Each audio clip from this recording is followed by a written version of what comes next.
Hi! ప్రస్తుతం సమాజంలో విడాకులు తీసుకోవడం అనేది చాలా అంటే చాలా చిన్న విషయంగా మారిపోయింది. ప్రస్తుతానికి ఈ విషయమే పెద్ద చర్చగా కూడా మారింది. అయితే భార్యాభర్తల మధ్య వచ్చే ప్రతి చిన్న సమస్యకు విడాకులే పరిష్కారం అనుకునే జనాల సంఖ్య అయితే రోజురోజుకి కూడా పెరుగుతుంది. దీనికి కారణం దాంపత్య జీవితం విలువ తెలియకపోవడమా? లేక ఆప్షన్స్ ఎక్కువగా ఉండడమా? ఇదేదీ కాకుండా సమస్య నిజంగానే తీవ్రమైందిగా ఉండడమా? ఇవన్నీ ఆ పక్క వ్యక్తికే తెలియాలి అంటున్నారు విశ్లేషకులు.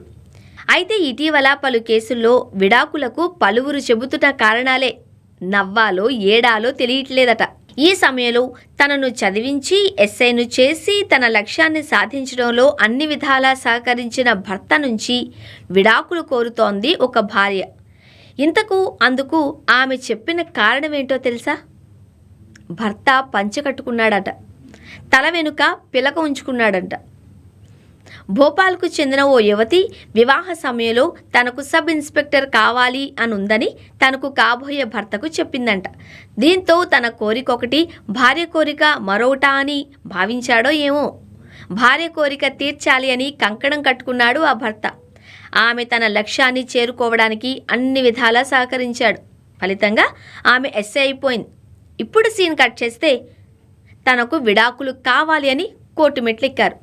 ఈ విషయంలో దాఖలు చేసిన పిటిషన్లో తన భర్త ధోతీ కుర్తా ధరిస్తాడు అని, అది తనకు అస్సలు నచ్చట్లేదని, తనకు పిలక కూడా ఉంది అని, అది తనకు అంతకన్నే నచ్చట్లేదు అని, ఈ విషయాన్ని తాను పదే పదే చెప్పినా అతను ఏమాత్రం వినిపించుకోవడం లేదు అని, అంతేకాకుండా తన పూజారి విధులను వదులుకోవడానికి నిరాకరిస్తున్నాడు అని, ఇది తన హోదాకు అవమానంగా ఉంది అని, అందుకే తనకు విడాకులు కావాలి అని ఆమె చెప్పింది. ఇది ఆమె వెర్షన్. అయితే ఇదే సందర్భంగా స్పందించిన ఫ్యామిలీ కోర్టు న్యాయవాది అయిన పరిహార్, భార్యాభర్తల మధ్య ఇటువంటి విడాకుల కేసులు తరచుగా వస్తాయని, కేసు కోర్టుకొచ్చిన తర్వాత కౌన్సిలింగ్ కూడా అందిస్తారు అని, ఈ క్రమంలో కొన్నిసార్లు దంపతులు అంగీకరించి అండర్స్టాండింగ్కి వస్తారు అని, మరికొన్ని సందర్భాలలో విభేదిస్తారు అని, ఈ విషయాన్ని పరిశీలించి న్యాయమూర్తి విడాకుల నిర్ణయం తీసుకుంటారు అని తెలిపారు. ఇక దీనిపై భిన్నాభిప్రాయాలు వినిపిస్తున్నాయి.